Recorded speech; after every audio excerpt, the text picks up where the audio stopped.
Subscribe करें और bell दबाएं ताकि कोई खबर रह न जाए।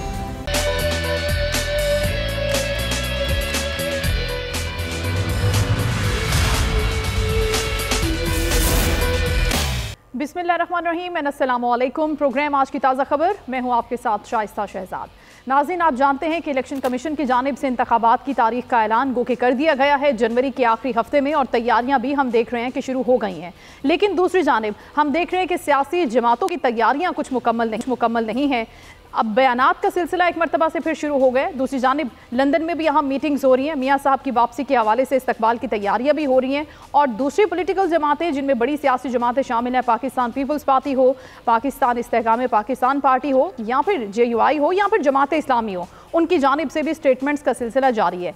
MQM की जानिब से भी ये कहा जा रहा है कि अब जो इत्तेहाद बन गया है वो वॉश आउट कर देगा पाकिस्तान पीपल्स पार्टी को, ख़ास तौर पर सिंध से। अब इस पूरे सियासी मंजरनामे में अभी निगरान वज़ीर आज़म अनवारुल हक काकड़, जो कि अमेरिका के दौरे पर थे और अभी लंदन में मौजूद है, उनका इंटरव्यू जब लिया गया तो उनका एक बयान सामने आता है जो इस माहौल में बहुत ही अहमियत का हामिल होता है। उनकी जानिब से कहा गया कि इलेक्शन मुनसिफाना होंगे, शफाफ होंगे। ऐसे में चेयरमैन तहरीक इंसाफ का जब जिक्र आता है तो उन्होंने कहा कि उनके बगैर भी इंतखाबात हो सकते हैं। लेकिन पाकिस्तान तहरीक इंसाफ का स्टैंस ये है कि पाकिस्तान तहरीक इंसाफ क़यादत का टकराव नहीं चाहती बल्कि मुसालहत चाहती है। अब ये मुसालहत का प्रोसेस शुरू हो चुका है या अभी नहीं हुआ, या उस डगर पर चल निकले हैं, क्या सूरत हाल है? पॉलिटिकल सिनेरियो पर बात करने के लिए हमें ज्वाइन किए सीनियर एंकर पर्सन तज्जियाकार उसामा गाजी ने। Usama, welcome to the show. कैसे हैं आप? खैरियत से हैं? जी अल्लाह का शुक्र, थैंक यू। अभी उसामा, ये जो हम देख रहे हैं कि निगरान वज़ीर आज़म का बयान और इसके साथ साथ दूसरी जानिब पाकिस्तान तहरीक इंसाफ हल्की सी एक्टिव हो रही है, आप यही कहा जा सकता है, क्योंकि उनकी जानिब से भी कुछ चीज़ें जो है वो सामने आना शुरू हो गई हैं। आप किस तरह से देख रहे हैं सियासी मंजरनामे को इंतखाबात के हवाले से? क्या ये राह हमवार हो रही है और ये आगाज़ है इंतखाबी मुहिम का, इंतखाबात का? बैक चैनल पर देखिए वाज़ेह तौर पर नजर आ रहा है कि मोहम्मद अली दुरानी साहब एक्टिव हैं, और उनका ट्रैक रिकॉर्ड ऐसा ही है कि शहबाज शरीफ को जेल से फिर बाहर वज़ीर आज़म तक वो ले आए थे। इसी तरह से अब नजर ही आ रहा है कि अभी चूंकि बड़ा वक्त है, हमारे मुल्क में तो एक दिन ऐसा होता है कि सब कुछ उलट पलट जाता है। एक दिन में ऐसी कोई खबर आ जाती है या ऐसा कोई वाकया हो जाता है जो सब कुछ बदल के रख देता है। जैसे कि हम तहरीक इंसाफ के साथ देख रहे हैं 9 मई के बाद। उससे पहले तहरीक इंसाफ कितनी ताकतवर जमात थी, कितना उसका जोर था, और बड़ा मुश्किल हुआ था हुकूमत को कंट्रोल करना उसके लिए। लेकिन अब उस 9 मई के बाद आप देखिए अक्सर हालात मुख्तलिफ हो गए। मगर अब आहिस्ता आहिस्ता, जिस तरह आपने जिक्र किया, मोहम्मद अली दुरानी साहब का आना, कुछ लोगों का रिहा होना, कुछ लोगों को रिहाई मिलना, अगर जब भी हम देख रहे हैं कि कुछ गिरफ्तारियां हैं, वो सब चीजें साथ साथ चल रही हैं, लेकिन जिसको मोहम्मद अली दुरानी साहब ने कहा कॉन्फिडेंस बिल्डिंग मैयर्स, वो हमें नजर आ रहे हैं। अभी आज इमरान खान साहब को आखिर 50 दिन के बाद, 50 दिन से ये दरखास्त चल रही थी, बात चल रही थी कि अटक जेल नहीं, उनको अडयाला जेल रखा जाए। अब 50 दिन के बाद उनको ये सहूलत आखिरकार मिलती है, तो इससे भी इशारे मिल रहे हैं। और फिर खास तौर पर मियां नवाज शरीफ साहब, आप देखिए उनका जो गुस्सा है, या यही कि वो पुरानी बात, वोट को इज्जत दो, फिर दोबारा एस्टैब्लिशमेंट से कुछ टक्कर लेने की बात, एक बयानिया मियां नवाज शरीफ साहब का भी अगर आप देखें वो रवैया बदला सा, तो ऐसा लगता है कि जिस तरह की वो बात हो रही थी, राणा सनाउल्लाह जो कह रहे थे कि जी वो जीरो रिस्क हो चुका है और गारंटी मिल चुकी है, तो उस हद तक नहीं मिली। यानी मियां नवाज शरीफ साहब शायद ये चाहते हैं कि हमें बिल्कुल मैदान खुला मिले, तहरीक इंसाफ का कहीं वजूद ना हो, तो वो शायद नहीं हो पा रहा, जिसकी वजह से वो फिर परेशान है, नाराज हो रहे हैं और इस तरह की बातें कर रहे हैं। इसके साथ जाहिर है कि उनके पास बयानियां भी नहीं है, वो क्या बात करें कि जनाब ये नहीं कह सकते कि हमने बड़ा अच्छा परफॉर्म किया 16 महीने में, उसकी वो बात ही नहीं कर सकते।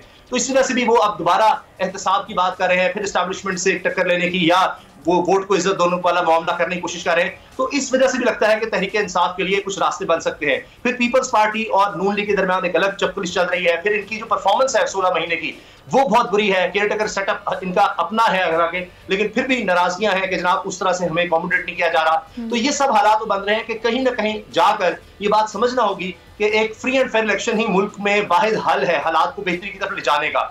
इससे कम भी आप कर लेंगे तो हालात बेहतर नहीं हो सकते। अभी आप देख लीजिए कि केयरटेकर सेटअप है, इसको आप तवील करके भी देख लें, मामला नहीं बन रहे। इंटरनेशनल ऑर्गेनाइजेशंस उस तरह से इतबार नहीं कर रही। अभी अनवारुल हक काकड़ साहब होकर आए अमेरिका में, कोई उनकी खास बड़ी मुलाकात नहीं हो सकी। तो बाहर की दुनिया जो है वो चीजों को और तरह देखती है, वो जमहूरियत और इलेक्शन उनके लिए बड़े अहम होते हैं। आप देखिए इलेक्शन कमीशन से भी अगर मुलाकात होती है तो अमेरिका के सफीर की, बरतानी सफीर की, उनकी तरफ से भी जाहिर है कि प्रेशर आ रहा है कि हम आपकी तब मदद कर सकते हैं जब आपके मुल्क में स्टेबिलिटी होगी, आपको इलेक्शन लाने होंगे, हमने अपनी फॉर्म को दिखाना होता है। तो लिहाजा इलेक्शन की तरफ जाना पड़ेगा। और अगर फ्री एंड फेयर इलेक्शन नहीं होते, कोई भी बड़ी पार्टी उससे बाहर होती है, तो फ्री एंड फेयर नहीं होंगे और फिर हम इसी सर्कल में चलते रहेंगे। लेकिन उसामा, आप तो ये बात करें ना, किसी पॉलिटिकल जमात को इस पूरे इलेक्शन प्रोसेस से हटाना नहीं चाहते, लेकिन अगर हम सिर्फ एक -1% की बात कर लेते हैं, उसी तरह से जमात जाएगी, बाकी तमाम लोग जाएंगे, लेकिन ऐसे में जब एक बंदा नहीं होगा जो उस पार्टी का सरबराह है, तो उसके ना होते हुए क्या वही टर्नआउट रहेगा, क्या वही वोट बैंक रहेगा? ये चीज़ भी तो बड़ी इंपॉर्टेंट रहेगी। जी, बहुत अच्छा, बहुत वैलिड सवाल है। आप अभी इलेक्शंस देख लें, जब से इमरान खान साहब तहरीक इंसाफ के चेयरमैन जेल में है, आप तब से देखिए जो इलेक्शंस हुए हैं उनको हम देख लेते हैं। खैबर पख्तूनख्वा में आप देख लीजिए बल्दियाती इलेक्शन हुए हैं, तो वहां पर आप देखें कि ज़िमनी इलेक्शन हुए हैं, वहां पर आप देखिए तहरीक इंसाफ ने किस तरह से परफॉर्म किया है। जहां पर तहरीक इंसाफ चौथे नंबर पर थी, ये बहुत कम होता है कि चले दूसरे से आप पहले आ जाते हैं, वो भी तब जब आप बड़ा अच्छा आपके लिए माहौल बना हो, गवर्नमेंट भी और चीजें आपके मुवाफिक हो। लेकिन ना गवर्नमेंट आपके साथ थी, आपके खिलाफ थी, लोग आपके गिरफ्तार हो रहे थे, कैंपेन नहीं कर सकते थे। उसके बावजूद आप देखिए कि खैबर पख्तूनख्वा में जीते हैं। फिर गिलगित बल्तिस्तान में आप देखिए वहां पर जिस तरह से इनको जीत मिली है, पहले से ज्यादा मार्जिन से। तो अब ये देखिए कि ये नहीं कि उनको वो जो उनकी जीती हुई सीट थी वो जीत रहे हैं, बल्कि जो हारी हुई सीटें थी वो भी जीत रहे हैं, और दोनों सूरतों में वो पहले से ज्यादा मार्जिन से सामने आ रहे हैं। ये तब है जब तहरीक इंसाफ के चेयरमैन जेल में है, उस तरह से उनकी जो टीयरशिप है, सेकंड टीयरशिप, वो भी आपको शामिल कुरैशी की सूरत में आप देखिए कि वो आपको पाबंदी नजर आती है या रूपोश है। इसके बावजूद उनकी परफॉर्मेंस देख लें, तो अगर -1 होता भी है तो फिर भी नून लीग नहीं जीत सकती, पीडीएम नहीं जीत सकती तहरीक इंसाफ से। तो फिर फायदा क्या होगा अगर फिर भी हारना है और फिर ये भी ताना सहेंगे कि जनाब फ्री एंड फेयर तो नहीं थे, फिर भी वो जीत गए। उससे बेहतर है कि ऐसा माहौल बनाया जाए जो सबके लिए एक्सेप्टेबल हो। राइट, लेकिन अब हम देखते हैं कि अगर मियां साहब की वापसी होती है उसामा, तो दूसरी जानिब निगरान वज़ीर इत्तलात का ये बयान सामने आता है कि अगर वो वापस आते हैं तो फुली आइन और कानून के मुताबिक पूरी लॉफुली उनके साथ सलूक होगा। अब आप क्या देख रहे हैं कि क्या लॉफुली होगा या अनलॉफुल होगा? वो वहाँ पर बैठे हैं, मीटिंग्स अभी हो रही हैं, क्या ये वाले मामलात भी वहाँ पर ज़ेरे गौर हैं कि अगर वो जाते हैं तो फिर करना क्या है, सिचुएशन क्रिएट कैसे होगी, वापस कैसे लेके आना है अपने वोटर्स को? ये बिल्कुल बहुत उनके लिए जरूरी है, लेकिन ये अभी उनके लिए सेकेंडरी काम है। अच्छा। पहला चीज है कि मियां साहब जो है वो किसी तरह से भी जेल या कोई केस किसी भी तरह का ना हो, उनको गारंटी चाहिए। अब उनको ये ऑफर्स की जा गई हैं कि जी आप एक दिन के लिए जेल चले जाएं, सिर्फ चंद दिन के लिए आप जेल चले जाएं, ताकि हम कुछ दिखाएं कि यहाँ जनाब न्यूट्रलिटी है, यहाँ पर जनाब गैर जानबदारी है, यहाँ पर कोई आइन और कानून भी है।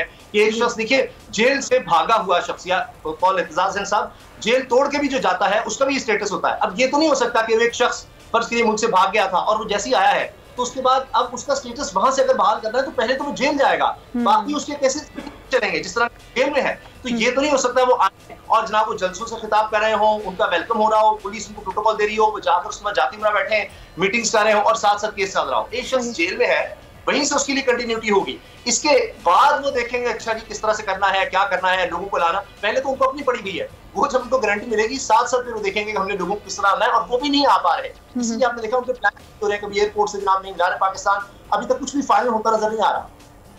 Right, thank you so much Usama Ghazi हमारे साथ पॉलिटिकल सिनेरियो के हवाले। तो उनका यही कहना था कि फ्री एंड फेयर इलेक्शन जब ही होंगे जब तमाम पॉलिटिकल पार्टीज़ को इक्वली वहाँ पर परफॉर्म करने का मौका मिलेगा, उनके वोटर्स को वोट करने का मौका मिलेगा। और ये बात किसी हद तक दुरुस्त भी है, और हम उम्मीद करते हैं कि आने वाले इंतखाबात में इसी तरीके से राह हमवार होगी और इसी तरह से इलेक्शन का इनेकाद होगा। प्रोग्राम में आगे बढ़ते हुए अब हम बात करते हैं पंजाब से आने वाली एक इंतहाई अहम और दिलखराश रिपोर्ट के हवाले से, जहाँ पर बहुत से लोग ऐसे हैं जो अपनी बिनाई खो चुके हैं। एक ऐसे इंजेक्शन जो कि रिपोर्ट किया गया है कि वो जाली है, और इस इंजेक्शन के लगने से बहुत से लोगों की बिनाई मुतासिर भी हुई है और बहुत से लोगों की बिनाई चली भी गई है। कमोबेश बताया जा रहा है कि 12 अफराद हैं जो बिनाई जैसी अनमोल नेमत से महरूम हो गए हैं।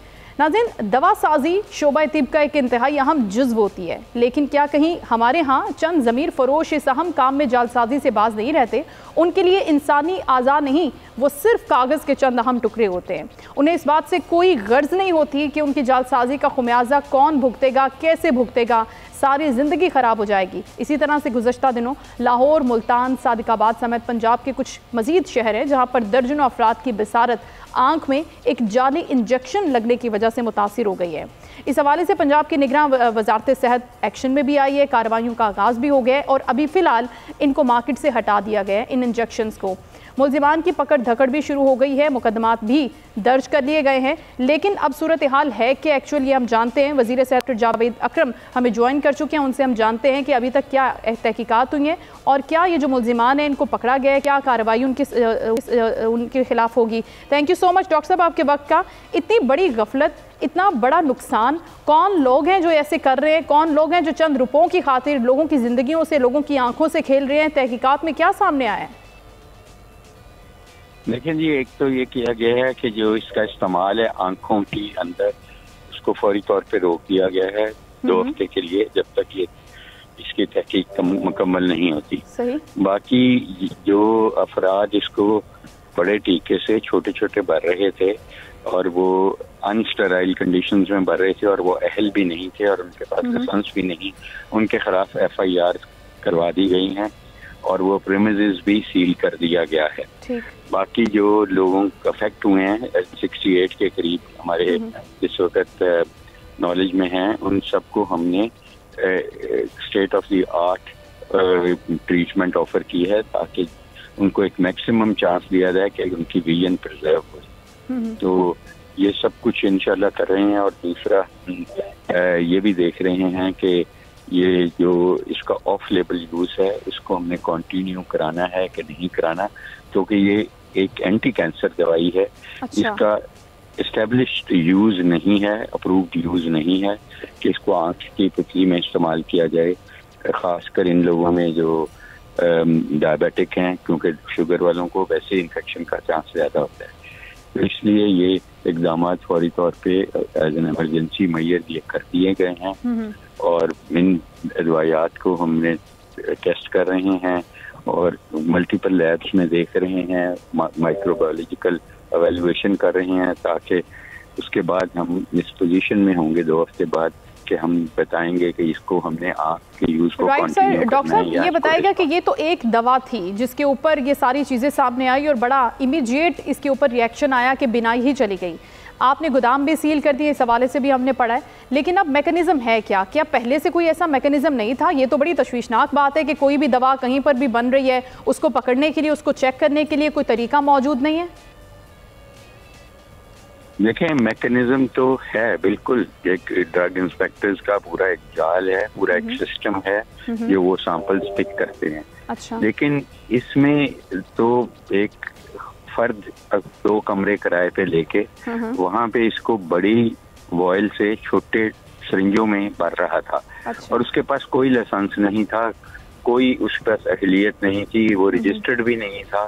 अब उस किस्म की चीज तो जाहिर है ड्रग इंस्पेक्टर्स घर घर तो नहीं जाते ये देखने, या किसी प्राइवेट हॉस्पिटल के हर कमरों में नहीं जाते। सही। तो वो अगर इलीगल एक चीज हो रही थी जो मंजरे आम पे आई, जबकि एक किसी को इन्फेक्शन हुआ, तो वहां से जब मुझे ही फोन आया था चौधरी मंजूर साहब जो पीपल्स पार्टी के सीनियर रहनुमा है, तो वहां से देखा गया कि ये आपने ली कहाँ से दवाई, जिन डॉक्टर साहब ने लगाया उनसे पूछा गया, तो ली जिस बंदे से था वो बंदा अंडर क्वेश्चन अब्दुल्ला साहब एक क्वैक थे जिनके पास अहलियत ही नहीं थी कि वो, जिनके पास दवाई जानी नहीं चाहिए थी।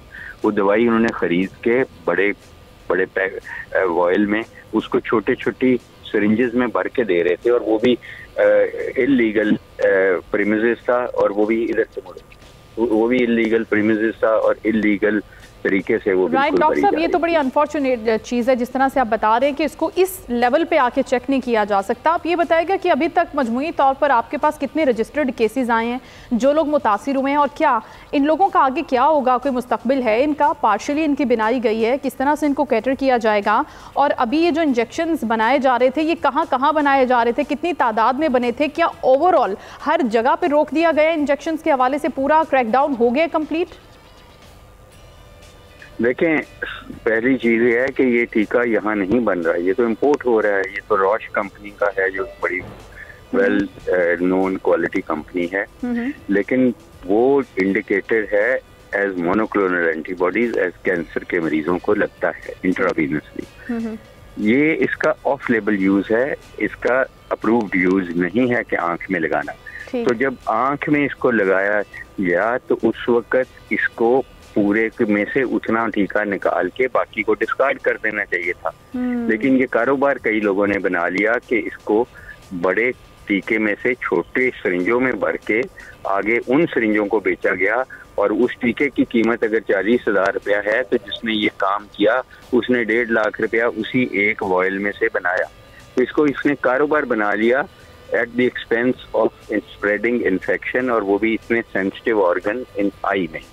और मैं समझता हूँ कि इसमें जो हॉस्पिटल या जिन जगहों पे लग रहा था उनकी भी जिम्मेवारी है कि मुस्तनिद सोर्स से इनको खरीदते। बिल्कुल। तो अब यही तो चीजें, इन सब चीजों की इन्वेस्टिगेट हो रही है ताकि नंबर 1 इसकी तह तक पहुंचा जाए, और नंबर 2 कि आइंदा ऐसी कोई सोच भी ना सके कि इस तरह की हरकत करने का।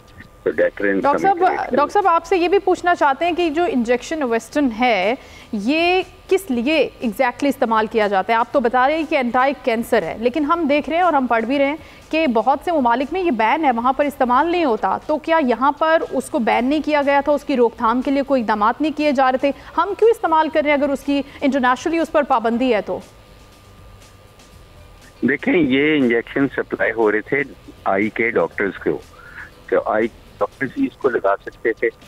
और अभी तक तकरीबन 11 शहरों में, छोटे छोटे शहर भी हैं उसमें, शुजाबाद और इस किस्म के शहर, और मुल्तान भी है, बड़ा शहर है, लाहौर में 20 मरीज हैं। 68 पेशेंट्स हमारी नज़र में, हमारी इंफॉर्मेशन में आए हैं। हो सकता है खुदा न खास्ता और भी हों, और इन सब को पैन ऑप्थेल्माइटिस है, यानी कि इन्फेक्शन हुआ है। Right sir, thank you so much. Doctor Javed Akram निगरान वज़ीर सेहत साथ मौजूद थे और इस बहुत ही अनफॉर्चुनेट वाक़े के हवाले से बात करें तो उनका कहना था कि अभी इस पर तहकीकात हो रही हैं और मुल्जिमान को कटहरे में लाया जाएगा। प्रोग्राम में यहाँ पर वक्त हुए ब्रेक का, स्टे विद अस।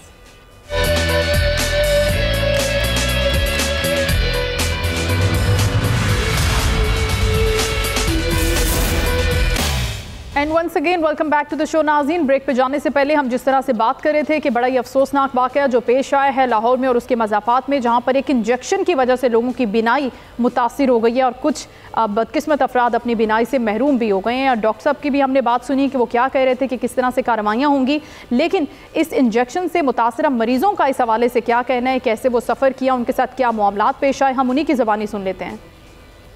और से मंगवाया था, शौकत खानम से मंगवाया था, जो ये इफ़ेक्ट कर गया है और मेरी आई साइड जो है वो काफ़ी ज़्यादा इससे वीक हो गई है। जहाँ पे ये लोग इन्वॉल्व हैं इस चीज़ में, इस माफिया में, उस चीज़ को जो है वो पकड़ के जो है इसको हाईलाइट करें ताकि और लोग इससे बच सकें। मुझे काफ़ी अर्सा से आँखों का प्रॉब्लम था, जिसके लिए मैंने भावलपुर में प्रोफेसर डॉक्टर एजाज लतीफ़ साहब से रब्ता किया।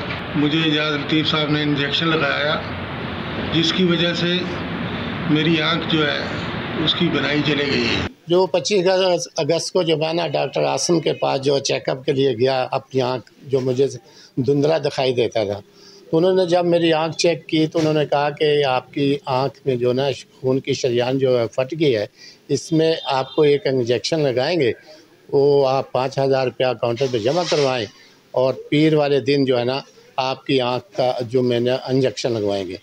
वो कुछ मसरूफियात वजह से हम जो है ना वो फ़ीस ना जमा करा सके। तो उसके बाद जो हमें ये पता चला, वो अल्लाह का शुक्र अदा करते हैं कि हमने वो इंजेक्शन नहीं लगवाया और अल्लाह ताला ने हमारी आँख को महफूज रखा।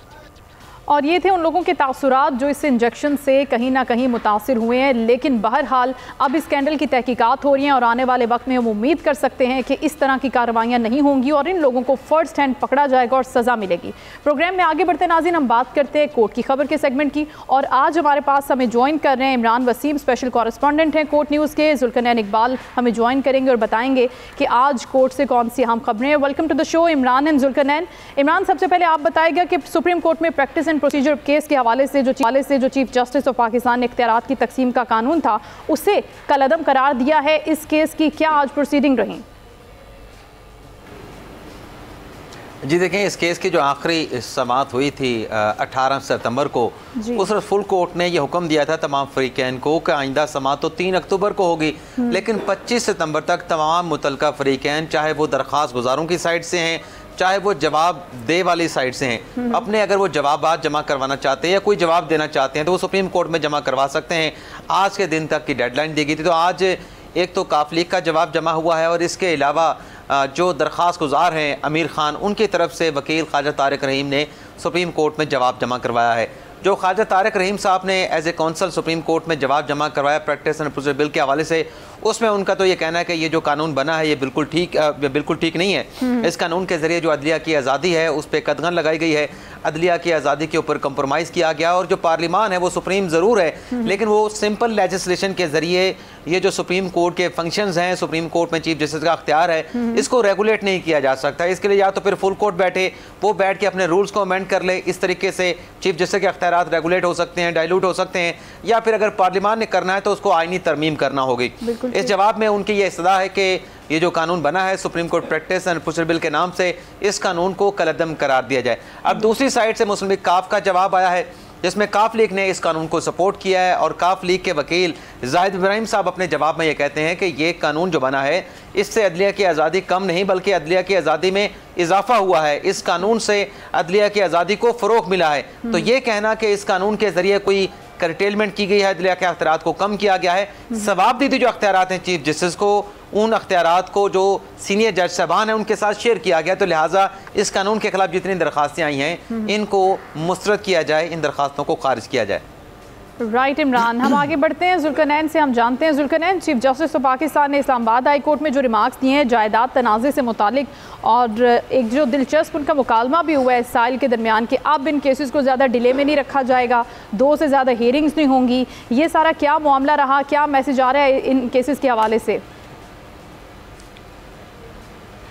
देखिए, मामला कुछ यूँ था कि जायदाद का ये तनाज़ा था जिसमें जब उनसे बुजुर्ग शख्स है वो उनसे पूछा गया कि क्या आपके पास आपका वकील पेश होगा, क्योंकि वो खुद इन पर्सन पेश हुए थे। उन्होंने कहा कि वकला की फ़ीसें बहुत ज़्यादा हैं, मैं तो फ़ीस अफोर्ड ही नहीं कर सकता।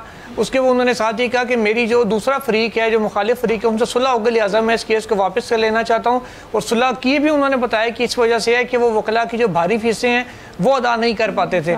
इस पर चीफ जस्टिस ऑफ पाकिस्तान ने उन्हें कहा कि अगर आप वाकई दरख्वास्त वापस लेना चाह रहे हैं, इस पर फिर उन्होंने कहा कि मैं अपना केस वापस लेता हूँ, और फिर ये बात दोहराई कि वो वकला की जो भारी फीसें हैं वो अफोर्ड नहीं कर सकते, इस वजह से वो इस कानूनी चारा जो इसे जान छुड़ाना चाहते हैं और सुलह कर चुके हैं। इस पर चीफ जस्टिस ऑफ पाकिस्तान ने फिर उनकी दरख्वास्त वापस लेने की बुनियाद पर खारिज कर दी, क्योंकि अफ्रीकान में राजीनामा हो चुका था। चीफ जस्टिस ऑफ पाकिस्तान ने कहा कि अब ज़्यादा लंबे जो है ना मामला को नहीं चलाएंगे। असूलन तो होता ही है कि एक दरख्वास्त के ऊपर नोटिस होता है, जब पहली समात पे दूसरी पे आर्गूमेंट्स हों, और जब आर्गूमेंट्स 1 से 2 दफ़ा चलें उसके बाद उस पर फैसला हो जाना चाहिए, ज़्यादा लंबा चलना नहीं चाहिए।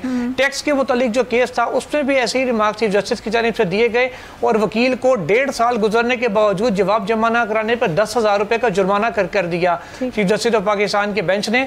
उन्होंने साथ ये भी कहा कि अदालतों को हमेशा ये एक तरह से इल्ज़ाम दिया जाता है कि अरबों रुपए के टैक्स के केसेस अदालतों में पेंडिंग है, अदालतें फैसले नहीं कर रही, जिसकी वजह से जो मुल्क का रेवेन्यू है वो जनरेट नहीं हो पा रहा। तो 1.5 साल से जब दरखास्त गुजर खुद ही जवाब जमा नहीं कराएंगे तो अदालतें कैसे फैसले करेंगी? इतना अरसा तो आपको इंतजार करना ही नहीं चाहिए था। ये भी एक बात सामने आई है चीफ जस्टिस ऑफ पाकिस्तान के बेंच में से। जी राइट जुल्करनैन, और दूसरी खबर हम आपसे ये जानना चाहेंगे, जस्टिस मज़ाहिर नकवी के खिलाफ जो सुप्रीम जुडिशल काउंसिल में शिकायत दायर की गई थी उसके हवाले से भी अपडेट कीजिएगा।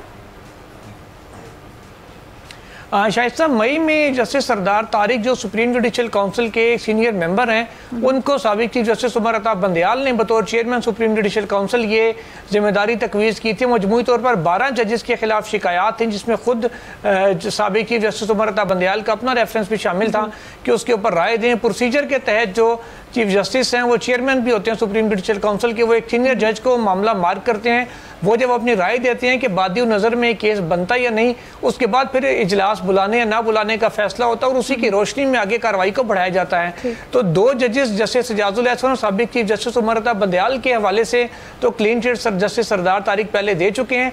अब मजीद 10 शिकायत जो थी, जिनमें जो सबसे अहम शिकायत थी वो तकरीबन 6 शिकायत थी जस्टिस मुज़ाहिर नकवी के खिलाफ, उनके ऊपर भी अपनी राय उन्होंने chairman Supreme Judicial Council Chief Justice Qazi Faez sahab को भिजवा दी हैं। अब उसका राय का जायज़ा लेने के बाद वो फैसला करेंगे कि उन्होंने इजलास बुला के सुप्रीम जुडिशल काउंसिल का इस मामले को मजीद आगे बढ़ाना है, या फिर अगर राय ये हुई कि बादी नज़र में कोई केस नहीं बनता या ऐसे ठोस शवाहिद नहीं है दरख्वास्त गुजार के पास जिनसे कि जज का खासकर जस्टिस मुज़ाहिर नकवी का मिसकंडक्ट साबित होता हो, तो फिर सिंपल इन दरख्वास्तों को निपटा दिया जाएगा। राइट जुल्करनैन, और अभी इमरान आपसे एक और केस के हवाले से हम डिटेल्स लेना चाहते हैं कि गरीब शहरी की जो दरखास्त आई थी तनख्वाह हड़प करने के हवाले से, जो मुल्ज़िमान की दरखास्त थी जिससे काबिल ज़मानत गिरफ्तारी से मुस्तरद कर दिया गया है, कबल गिरफ्तारी के बाद मुस्तरद कर दिया अदालत ने, इसके हवाले से क्या अदालत ने आज रिमार्क्स दिए हैं हियरिंग के दौरान? जी, ये भी 2 मुलजमान थे, सरकार के मुलाजिम थे, महकमा तालीम के मुलाजिम थे। अच्छा। और एक मुलाजिम भर्ती किया गया जो कि मस्जिद में नमाज़ पढ़ रहा था, और वही 2 मुलाजमीन जिनकी आज ज़मानतों को रद्द किया गया है, बेल बिफोर की एप्लीकेशन थी, उनकी जानिब से उसे ऑफ़र किया गया था कि तुम्हें एजुकेशन के महकमे में नौकरी दिलवा देते हैं। तो नौकरी तो दिलवा दी गई, लेकिन 1 साल तक उसको तनख्वाह नहीं मिली। और जो प्रिंसिपल थी उस वक्त की, उनसे पूछा जाके उस मुलाजिम ने कि मुझे तनख्वाह नहीं मिल रही, तो उसने कहा कि मुझसे ना पूछें, जो आपको भर्ती करवाने वाले थे उनसे पूछें। उनके पास जाते थे, कहते थे क्योंकि आपकी नई नई नौकरी हुई है, आपका भी अकाउंट नहीं खुला, तो आ जाएगा, आपको तनख्वाह मिल जाएगी, एक साथ सारी तनख्वाहें मिल जाएगी। तो इस दौरान ये हुआ कि उस स्कूल के जो प्रिंसिपल थी वो जब ट्रांसफ़र होगी और नई प्रिंसिपल साहबा वहाँ पे आई, उससे जब बात की उस सरकारी मुलाजिम ने, गरीब सरकारी मुलाजिम ने, कि मुझे 1 साल से तनख्वाह नहीं मिल रही, मैं यहाँ पे नौकरी कर रहा हूँ, तो फिर उसने इस मामले की जब इंक्वायरी कराई तो इंक्वायरी से ये पता चला कि तनख्वाह तो उस गरीब मुलाजिम की आ रही है, लेकिन जो भर्ती करवाने वाले थे महकमा तालीम के अपने मुलाजमीन, वही उसकी तनख्वाह को हड़प कर रहे थे। तो आज इन दोनों मुलजमान की जो जमानतों की दरख्वास्तें थी उनको रद्द कर दिया गया है। ठीक है, thank you so much Imran Waseem और इकबाल, हमें कोर्ट रूम से खबरों से आगाह करे थे, आपका बहुत शुक्रिया।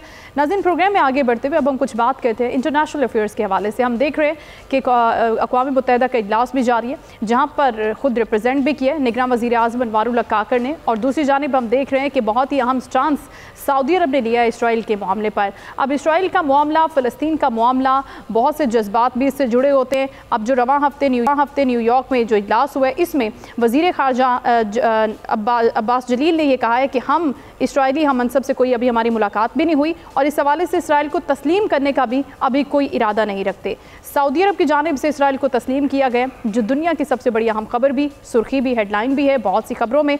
दूसरी जानिब अब यह भी कहा जा रहा है कि आगे जो इजलास होंगे OIC के राब्ता ग्रुप के, उसके अंदर भी 6 से 7 ममालिक, तकरीबन 8 ममालिक ऐसे होंगे जो शायद इनको कहीं ना कहीं तस्लीम करने का इरादा रखते हैं। अब वो किन बेसिस पर होंगे, क्या उनके कोई तिजारती मामलात हैं जिसकी बेस पर वो ये फैसला करेंगे, या फिर कुछ और मामलात हैं, अभी हम बात करेंगे। साबिक सफ़ीर अहमद साहब हमारे साथ, thank you so much Jamil साहब आपके वक्त का। आप ये बताइए कि अभी जो इसराइल का मामला है और सऊदी अरब ने जो स्टैंड लिया है, ये जो आने वाले वक्तों में दीगर ममालिक स्टैंड लेंगे, तो पाकिस्तान की अपनी जो खारजा पॉलिसी है वो इस सारे मामले पर क्या कहती है? ये खारजा पॉलिसी हमारी तो बड़े वाज़ेह है, लेकिन यह है कि बहरहाल प्रेशर में बहुत ज़्यादा आ जाएगी। और हमारी खारजा पॉलिसी इसलिए वाज़ेह है कि फ़लस्तीन का मसला, जिसको कि सऊदी अरब के क्राउन प्रिंस ने भी जिसका जिक्र किया है, कि फ़लस्तीन के मसले को किसी करवट बैठना पड़ेगा। अब उस किस करवट बैठता है वो तो बड़े वाज़ेह है कि 2 स्टेट थ्योरी और कैम्प डेविड मुआहदा जो था उसके तहत होना चाहिए। लेकिन इसराइल, मेरे अपने तज्जिए के मुताबिक मैं समझता हूँ, और मेरे जैसे बहुत सारे और तज्जिया निगार समझते हैं कि ऐसा इसराइल नहीं होने देगा। इसराइल जो अपने अब्राहम अकॉर्ड जब उसने किया था, तो आपके प्रोग्राम और बहुत सारे मैंने निजी चैनल्स पे बताया था, तज्जिया दिया था कि सऊदी अरब इसलिए इसको डिले कर रहा है, वरना सऊदी अरब के बगैर मंशा और बगैर मर्जी के अब्राहम अकॉर्ड में यूएई कम अज़ कम, क्योंकि मैं वहाँ काफ़ी अरसे तक सफ़ीर रहा हूँ, मुझे इल्म है, वो कम अज़ कम अब्राहम अकॉर्ड में इसराइल को अपना सफारती ताल्लुकात वहाँ उनसे नहीं बहाल करता। होता यह है कि अगर आप ट्रेडिशनली देखें सऊदी अरब और यूएई यानी इमारात के आप रिलेशंस को, तो आपको अंदाज़ा होगा कि इमारात को पहले एक क्यू दी जाती है, तो इमारात ने जो किया अब सऊदी अरब ने उसको करना है, लेकिन बहुत भाप के, बहुत जियोपॉलिटिकल मामलात और मुज़मरात को देख के उन्होंने करना है। इस फ़लस्तीन का सिलसिला इसलिए ज़रूरी है सऊदी अरब के लिए इसकी गुफ्तगू करना कि OIC की हमेशा पासदारी करता रहा है और उसकी हेडक्वार्टर जद्दा में है, इसलिए उस पर इन्फ्लुएंस है सऊदी अरब का। एक तो वो, दूसरा उनकी अपनी पब्लिक प्रेशर है, तीसरा ये है मुस्लिम उम्मा का प्रेशर है, जिसकी वजह से फ़लस्तीन उनके लिए उनको बात करना बहुत ज़रूरी है। मेरा अपना ख्याल है कि ये ज़्यादा से ज़्यादा, if not this year, by next year Saudi Arabia would be able to accept Israel, and उसके बाद हम पर बहुत ज़्यादा प्रेशर पड़ जाएगा। ये दुरुस्त है कि फ़लस्तीन के अवाम के मफाद को मद्देनज़र रखा जाएगा, ये बिल्कुल कहा जाता है इजराइल के ताल्लुकात के हवाले से, और यही बात सऊदी अरब और यही बात हमारे वज़ीर ख़ारजा ने की है। और उसके साथ साथ वज़ीर ख़ारजा कहते हैं तस्लीम करने का इरादा नहीं इजराइल को, वो इसलिए नहीं कि इस वक्त पाकिस्तान में जो सूरत हाल है पब्लिक इसको हजम नहीं कर सकती और अभी करने का कोई तुक भी नहीं बनती है। सऊदी अरब के बाद जो हालात बनेंगे उसके मुताबिक पाकिस्तान अपने मफाद में ये फैसला कर सकता है। उस वक्त तक फ़लस्तीन का मामला किसी करवट बैठ जाएगा। दरअसल प्रॉब्लम यह है कि अगर अक़वाम मुत्तहिदा के रेजोल्यूशंस को देखा जाए तो चंद रेजोल्यूशंस ऐसे हैं जो फ़लस्तीन के बारे में पास हुए हैं जिस पे अमलदारी नहीं हुई है। इसी तरीके से कश्मीर के जो हमारे रेजोल्यूशन है उस पर भी अमलदारी नहीं हुई है, क्योंकि कुछ चीज़ों की ममासलत है जिसकी वजह से पाकिस्तान एक बड़े तजब्जब में है। और अगर सऊदी अरब प्रेशराइज करेगा या जो बाकी 7 ममालिक जिसकी तरफ इशारा दिया गया है इजराइल की तरफ से, जब वो कर लेंगे और जो कि बिल्कुल नजर आता है बल्कि इससे ज्यादा ममालिक करेंगे तो उस वक्त पाकिस्तान को पीछे रह जाना तकरीबन नामुमकिनात में से हो जाएगा। और उस वक्त जिस तरह के इजराइल के वजीर आजम ने अपनी तकरीर में कहा है कि जी कम अज कम 6 से 7 ममालिक जी उनसे मुलाकात हुई है, उनकी ममालिक के सरबराहान से और उनके वज़ीर ख़ारजा से, और जैसे ही सऊदी अरब तस्लीम करेगा उसके फौरन बाद ये लोग कर लेंगे। रहा सवाल OIC का, OIC का इन पे जो इन्फ्लुएंस है वो सऊदी अरब का सबसे ज़्यादा है, गो कि 56 ममालिक उसके मेंबर हैं और 57वां उसका गल्फ GCC है। तो लेकिन उसके बावजूद उसमें भी काफ़ी लचक आएगी और काफ़ी ममालिक उसमें करना शुरू कर देंगे इसको।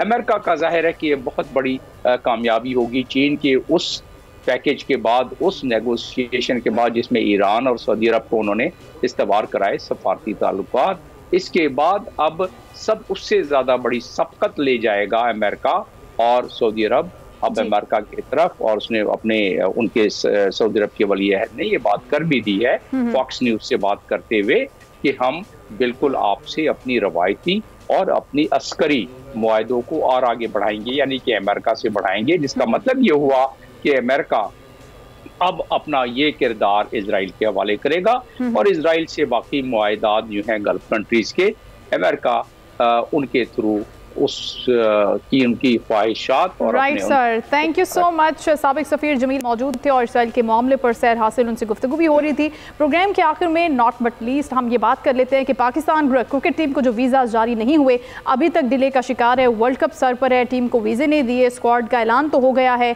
अब क्यों ये ताखीर का शिकार है? पाकिस्तान ये मामला उठाया है लेकिन अब ICC का स्टैंड क्या है, इस हवाले से क्यों ताखीर हो रही है? इस अहम मसले पर बात करने के लिए हमें ज्वाइन किया है सीनियर स्पोर्ट्स एनालिस्ट है मिर्ज़ा इकबाल बेग साहब। Thank you so much Iqbal साहब आपके वक्त का। ये अभी हम डिस्कस कर रहे थे कि क्यों वीज़ा ताखीर का शिकार हो। क्या इससे पहले भी ऐसा होता है कि वर्ल्ड कप हो, इतना बड़ा इवेंट हो और पाकिस्तानी कौमी टीम को वीज़ा जारी ना किए जाएं? देखिए शाइस्ता, इससे पहले 2016 का जो T20 वर्ल्ड कप था उसमें पाकिस्तानी टीम शाहिद आफरीदी की कप्तानी में गई थी। उस वक्त इतनी प्रॉब्लम्स नहीं थी जितनी प्रॉब्लम्स अब हो रही हैं, क्योंकि वहां पर मोदी का जो दाया बाजू है अमित शाह वो इस वक्त भारत का वजीर दाखिला है और अमित शाह का बेटा जय शाह जो है वो भारतीय क्रिकेट बोर्ड का सेक्रेटरी है। तो लगता यही है कि वहां से पाकिस्तान को जो है बिल्कुल जहनी तौर पर टॉर्चर करने के लिए इस तरह की हरकतें की जा रही। मैं समझ रहा हूँ इस मामले पर पाकिस्तान क्रिकेट बोर्ड को एक बोल्ड स्टेप लेना चाहिए, ICC को कहना चाहिए, क्योंकि ICC ने गारंटी दी है कि जो 10 ममालिक वर्ल्ड कप में हिस्सा ले रहे हैं, जो 9 ममालिक भारत के अलावा, उन तमाम के वीजे जो है वो भारत इशू करेगा। बकिया ममालिक के वीजे इशू हो गए, पाकिस्तान को क्यों नहीं हो रहे? तो इसमें मैं समझता हूँ पाकिस्तान क्रिकेट बोर्ड कमजोर है, की कमजोरी का फायदा उठा रहा है भारतीय क्रिकेट बोर्ड। आप उनको ICC को आखिरी दफा कहें, पहले हमारी टीम को शाइस्ता 24 सितंबर को जाना था, अब हमारी टीम की रवानगी 27 सितंबर तक कर दी गई है। 28 को हमारी प्रैक्टिस है हैदराबाद दक्कन में और 29 को प्रैक्टिस मैच है न्यूजीलैंड के खिलाफ। खिलाड़ी एक जहनी अजियत से 2-4 है। पाकिस्तान क्रिकेट बोर्ड को इस मौके पर ICC को वाज़े तौर पर कहना चाहिए कि हमारी टीम दुनिया की टॉप टीमों में से एक है। अगर हमें इस तरह से टॉर्चर किया जाएगा तो हमारी टीम इस वर्ल्ड कप में हिस्सा नहीं लेगी, हमारा कसूर नहीं है। इसके बावजूद कि भारत पाकिस्तान नहीं आता हम फिर भी जा रहे हैं और उसके बाद इस तरह की सूरत हाल, मैं समझता हूँ यहाँ पाकिस्तान क्रिकेट बोर्ड की मैनेजमेंट कमेटी के चेयरमैन को जो है इसका नोटिस लेना चाहिए, उनसे आंखों में आंखें डालकर बात करनी चाहिए, वरना ये मामला यूं ही लटका रहेगा। लेकिन इकबाल साहब, अगर मामला लटकता है, दिन तो बड़े थोड़े रह गए हैं, 25 तारीख है आज, आप बता रहे हैं कि वार्म अप मैचेस भी हैं, प्रैक्टिस मैचेस भी हैं, तो क्या भारत इस बात का मुतहम्मिल हो सकता है कि वो मजीद डिले करे या खुदा ना खास्ता इतने बड़े इवेंट के लिए वो पाकिस्तान को वीजा जारी ना करे? नहीं, वीजा जारी करना तो उसकी जिम्मेदारी है। ये हीलो जैसे लैतो लाल से काम ले रहे हैं। वीजा तो भारतीय हुकूमत को जारी करना होगा, क्योंकि आईसीसी का इवेंट है। लोग कहते हैं ये आईसीसी इंटरनेशनल क्रिकेट काउंसिल नहीं है, इंडियन क्रिकेट काउंसिल है, क्योंकि आईसीसी भी भारतीय क्रिकेट बोर्ड के दबाव में, सारे मेजर स्पॉन्सर्स उनका ताल्लुक भारत से है। मेरे ख्याल में ऐसा हो नहीं सकता कि वीजा ना मिले। ये जहनी तौर पे टॉर्चर कर रहे हैं हमारे खिलाड़ी। किस सूरत हाल में पहले हमारी बॉन्डिंग होनी थी दुबई में कि जी पाकिस्तानी टीम 24 सितंबर को जाएगी, 25 को बॉन्डिंग होगी, फिर दुबई से हैदराबाद दक्कन रवाना होगी। अभी तक तो वीजा ही नहीं इशू, वो कैसे जाएगी पाकिस्तानी क्रिकेट टीम? मेरे ख्याल में बोर्ड को स्टेप लेना चाहिए इस मामले में। ठीक है, पाकिस्तान क्रिकेट बोर्ड को बहुत बोल्ड स्टेप लेना चाहिए। Thank you so much Mirza Iqbal Begum थे, और उनका यही कहना था कि अभी क्योंकि पाकिस्तान को अगर दुबई भी मूव करना है और वहाँ से उसके बाद इंडिया जाना है तो वीज़ाज तो आ जाने चाहिए थे। अब बात यह है कि सिर्फ और सिर्फ आईसीसी की जानिब से या फिर बीसीसीआई की जानिब से पाकिस्तान क्रिकेट टीम को अजियत का शिकार बनाया जा रहा है। उनके साथ जो माइंड टैक्टिक्स किए जा रहे हैं ताकि वो किसी ना किसी हद तक उनका मोराल जो है वो डाउन हो जाए।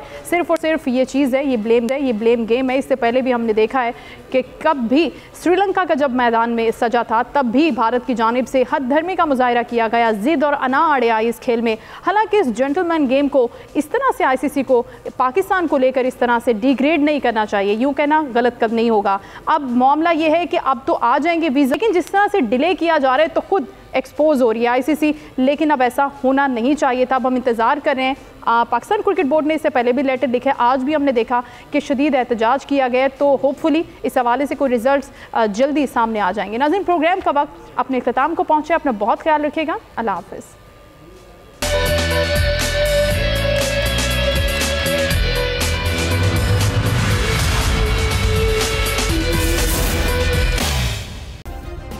सब्सक्राइब करें और बेल दबाएं ताकि कोई खबर रह न जाए।